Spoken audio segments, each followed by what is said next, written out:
स्वागत है आप सभी का। दोस्तों आज का हमारा टॉपिक है उत्तर प्रदेश पुलिस भर्ती परीक्षा 2018 का पेपर, जो दोस्तों द्वितीय पाली में पूछा गया था। इसमें दोस्तों हमने सामान्य ज्ञान को कर लिया है और आज की क्लास में हम करेंगे सामान्य हिंदी को। हिंदी की किस प्रकार के प्रश्न इस परीक्षा में पूछे गए थे और आपको किस प्रकार तैयारी करनी है। तो चलिए दोस्तों शुरू करते हैं आज की क्लास को और देखते हैं हिंदी के कैसे प्रश्न हमारी परीक्षा में। ये है हमारी हिंदी। देखिए दोस्तों हिंदी में किस प्रकार के प्रश्न पूछे गए थे। तो चलिए दोस्तों ये देखते हैं। हमारा ये है पहला प्रश्न। प्रश्न है दोस्तों 2017 का साहित्य अकादमी पुरस्कार किस लेखक को दिया गया था। तो 2017 का जो था साहित्य अकादमी पुरस्कार वो रमेश कुंतल मेघ को मिला था। तो ऑप्शन बी यहाँ पर राइट आंसर है, रमेश कुंतल मेघ को दिया गया था। देखिए दोस्तों ये प्रश्न आया हुआ है।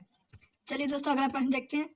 अगला प्रश्न है दोस्तों ये हमारे यहाँ पर क्या देखा है, गद्यांश। गद्यांश को हम बाद में हल करेंगे, पहले हम कुछ प्रश्नों को हल कर लेते हैं। चलिए दोस्तों यहाँ से देखते हैं। तो देखिए दोस्तों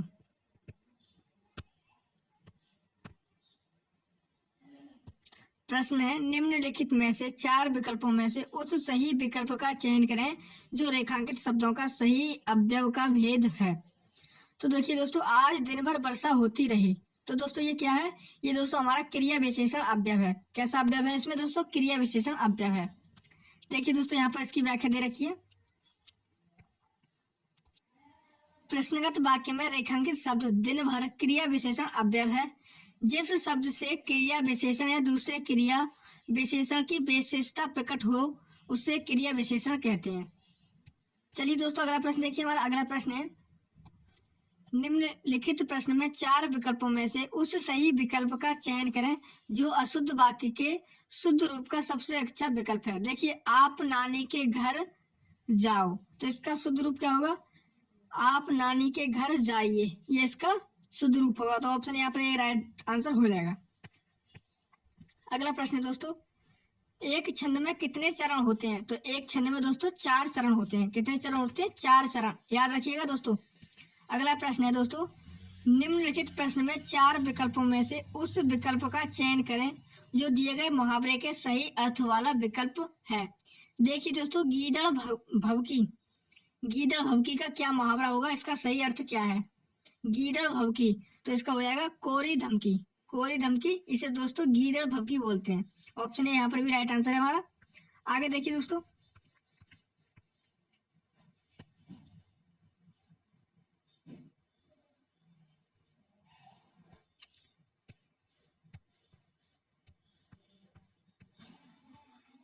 अगला प्रश्न है दोस्तों रस का संबंध किस धातु से माना जाता है। तो रस का संबंध ये दोस्तों स्रा धातु से माना जाता है। स्रा धातु से रस का संबंध माना जाता है। अगला प्रश्न है दोस्तों निम्नलिखित प्रश्न में 4 विकल्पों में से उस सही विकल्प का चयन करें जो निर्देशानुसार वाक्य परिवर्तन वाला सही विकल्प है।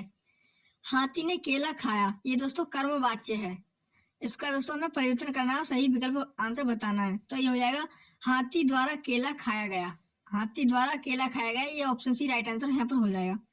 देखिए दोस्तों अगला प्रश्न है इनमें से किस चिन्ह का अर्थ है आधा रुकना। आधा रुकना दोस्तों किस चिन्ह का अर्थ है, तो वो हो जाएगा दोस्तों इसका बी का।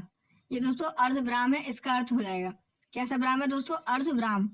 ये अर्धविराम चिन्ह है हमारा, इसका आंसर होता है आधा रुकना। देखिए दोस्तों अगला प्रश्न है निम्नलिखित प्रश्न में 4 विकल्पों में से दिए गए शब्द के सही समास वाला विकल्प पहचानिए। देखिए दशानन, 10 है जिसके आनंद, दशानन का अर्थ होता है 10 है जिसके आनंद अर्थात रावण। देखिए आंसर हो जाएगा 10 है आनंद जिसके। ऑप्शन है यहाँ पर राइट आंसर हो जाएगा दशानन।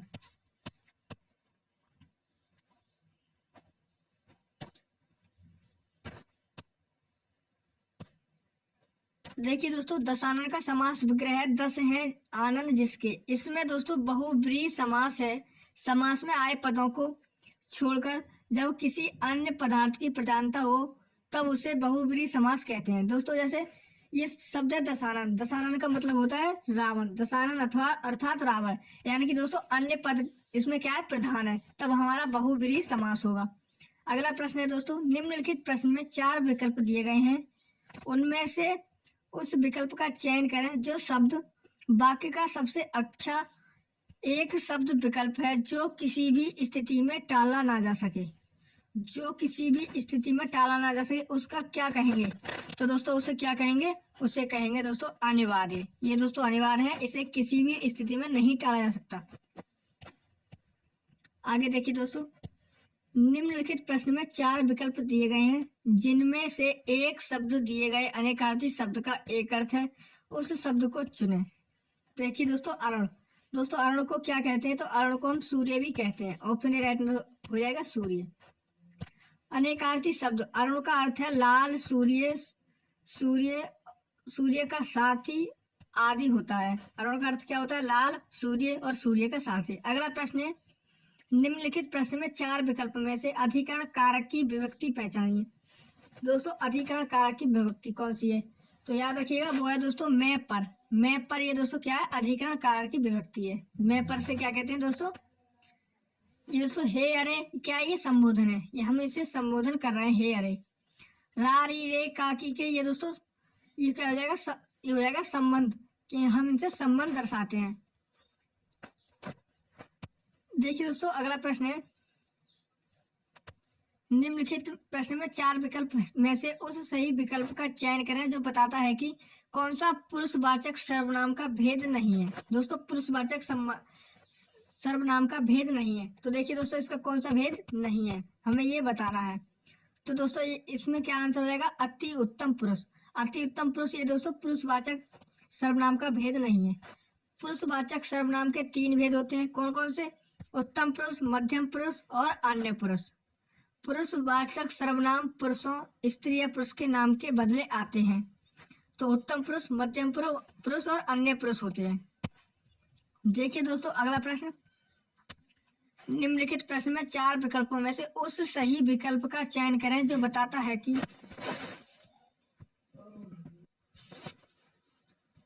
क्रिया भूतकाल से शुरू होकर अभी अभी समाप्त हुई हो। दोस्तों हमें क्या बताना है? क्रिया भूतकाल से शुरू होकर अभी अभी समाप्त हुई हो, हमें वो वाक्य बताना है। तो वो दोस्तों क्या होता है? आसन्न भूतकाल। क्या उसे क्या कहते हैं? आसन्न भूतकाल। याद रखिएगा दोस्तों। अगला प्रश्न है दोस्तों, निम्नलिखित प्रश्न में वाक्य के संरचना के आधार पर उसका भेद बताइए। अनु ने देखकर निबंध लिखा। दोस्तों अनु ने देखकर निबंध लिखा, तो इसे क्या कहेंगे? पूर्वकालिक क्रिया। ये कैसी है दोस्तों? पूर्वकालिक क्रिया है। अगला प्रश्न है दोस्तों, निम्नलिखित प्रश्न में 4 विकल्प दिए गए हैं, जिनमें से उस विकल्प का चयन करें जो दिए गए शब्द का सही स्त्रीलिंग शब्द है। दोस्तों प्रबंधकर्ता। प्रबंधकर्ता का जो स्त्रीलिंग हो वो होगा प्रबंधकर्त्री।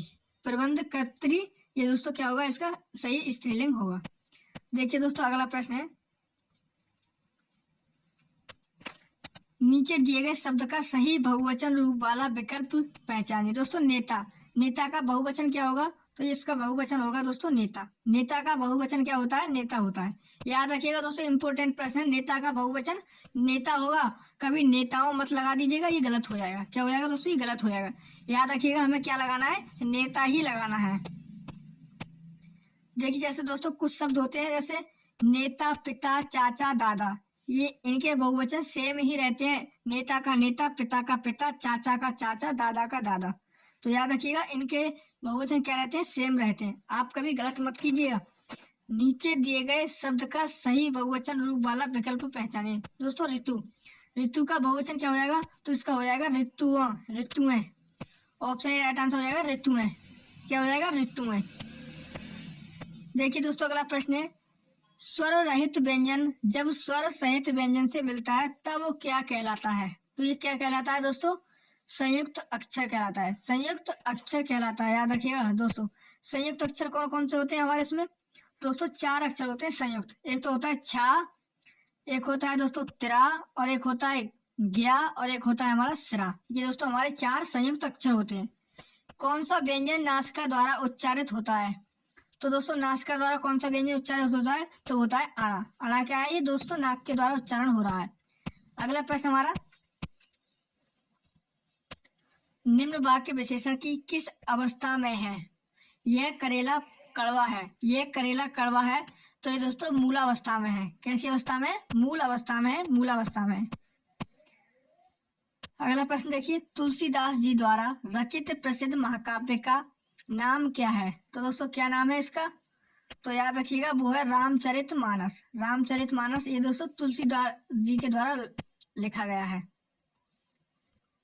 अगला प्रश्न देखिए, रंगभूमि किस प्रसिद्ध लेखक द्वारा रचित उपन्यास है? दोस्तों रंगभूमि किसके द्वारा लिखी गई है? तो ये दोस्तों प्रेमचंद के द्वारा लिखी गई है। किसके द्वारा? प्रेमचंद के द्वारा। देखिए दोस्तों प्रेमचंद की अन्य जो उनके उपन्यास है देखिए, कर्म भूमि, गोदान, गबन, निर्मला, सेवा सदन, प्रेमाश्रम, कायाकल्प, ये सभी इनकी क्या है? उपन्यास है। अगला प्रश्न देखिए, इनमें से कौन सी जयशंकर प्रसाद जी की प्रसिद्ध रचना है? दोस्तों जयशंकर प्रसाद की प्रसिद्ध रचना कौन सी है? तो हमें वो बतानी है। देखिए दोस्तों नीरजा किसकी है? तो ये दोस्तों महादेवी वर्मा की है। किसकी है? महादेवी वर्मा जी की है। परिमल ये दोस्तों सूर्यकांत त्रिपाठी जी निराला की है। सूर्यकांत त्रिपाठी की निराला की। आगे देखिए दोस्तों, आगे है दोस्तों कामायनी दोस्तों जयशंकर प्रसाद की है। किसकी है? जयशंकर प्रसाद की। अनामिका किसकी है? तो दोस्तों ये भी सूर्यकांत त्रिपाठी जी की निराले की है। सूर्यकांत त्रिपाठी निराला की है। आगे देखिए दोस्तों, हमें संधि विच्छेद वाला विकल्प बताना है। दोस्तों धर्मात्मा का क्या हो जाएगा? तो इसका उत्तर हो जाएगा धर्म प्लस आत्मा। ऑप्शन बी राइट आंसर हो जाएगा, धर्म प्लस आत्मा, धर्मात्मा। अगला प्रश्न है, निम्नलिखित प्रश्न में 4 विकल्पों में से उस विकल्प का चयन करें जो दिए गए शब्द का सही समान अर्थ वाला शब्द है। दोस्तों कौशल को हम क्या कह सकते हैं? दक्षता कहते हैं। क्या कहते हैं? दक्षता। याद रखिएगा दोस्तों। अगला प्रश्न, निम्नलिखित प्रश्न में 4 विकल्पों में से उस विकल्प का चयन करें जो सही विकल्प है। अवगुण शब्द में उपसर्ग है। दोस्तों उपसर्ग बताना है। तो अवगुण शब्द में क्या है? अब क्या है? हमारा उपसर्ग है। उपसर्ग शब्द दोस्तों आगे लगते हैं शब्द के। तो गुण में जब हम अब लगा देते हैं तो हो जाएगा अवगुण। आगे देखिए दोस्तों अगला प्रश्न, निम्नलिखित प्रश्न में 4 विकल्प दिए गए हैं जिनमें से एक शब्द दिए गए शब्द का सही तद्भव रूप है। तो क्या है दोस्तों? ग्राम का हमें तद्भव बताना है। तो क्या हो जाएगा? गांव का तद्भव, ग्राम का तद्भव क्या हो जाएगा? गांव। आगे देखिए दोस्तों अगला प्रश्न है, निम्नलिखित प्रश्न में 4 विकल्पों में से उस विकल्प का चयन करें जो प्रत्यय से नहीं बना है। दोस्तों प्रत्यय शब्द पीछे लगते हैं। तो देखो लालिमा में दोस्तों आ शब्द लग गया। लालिमा में दोस्तों आ शब्द लग गया। टुकड़ी, इसमें भी दोस्तों प्रत्यय लगा हुआ है, ई प्रत्यय इसमें। शक्तिमान में मान प्रत्यय लगा हुआ है, शक्ति प्लस मान।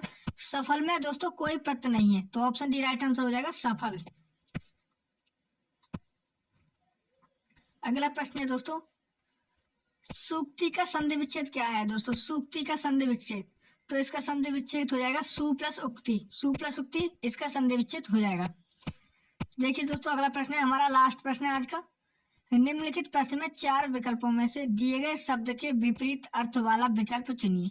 दोस्तों बंधन का विलोम क्या हो जाएगा? तो इसका विलोम हो जाएगा मुक्त। बंधन का विलोम क्या हो जाएगा? मुक्त। तो ऑप्शन डी राइट आंसर हो जाएगा, मुक्त। तो दोस्तों ये थे आज के हमारे 150 प्रश्न जो पूरे हुए। आज की क्लास को यहीं तक रखते हैं। अगली क्लास में हम आपको सामान्य ज्ञान को लेकर आएंगे जो दोस्तों तीसरे दिन का प्रथम पाली का पेपर है। तो चलिए दोस्तों इस क्लास को यहीं तक रखते हैं।